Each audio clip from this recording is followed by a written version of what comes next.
Luke's tracking well. He's almost got to the end of the process of rehab and signing off what he needs to with our strength and conditioning staff.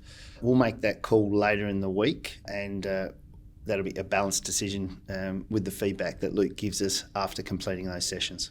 Tom's getting close, but unlikely for this week. It's more looking like AFL 22, but it's so far so good in terms of recovery. It's just ended up being at the longer end of the spectrum for a hamstring strain and rehab than normal. Liam is tracking well. All being well, he'll do some sign-off sessions later in this week and then be available for selection next week.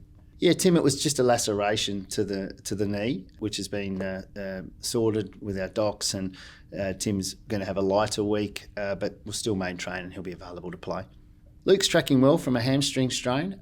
He's probably certainly further advanced than Tom Barrass, and tracking well for some sign-off sessions later in the week. And if he gets through main training in the spot that our staff deem necessary, he'll be available for selection.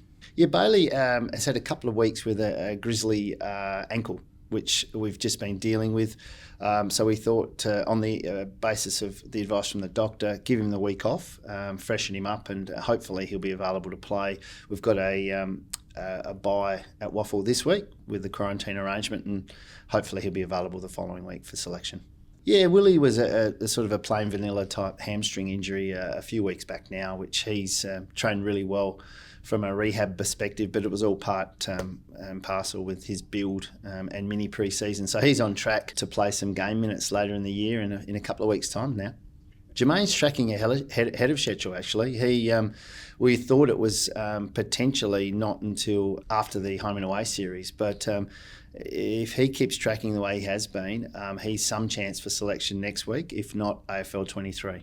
Brendan's had one of those nasty finger injuries, which take a lot of time to heal. So he's able to do a fair bit of aerobic work. The wounds of the fingers going really well, but it just takes time. So it'll be his next availability to play will be during the finals period.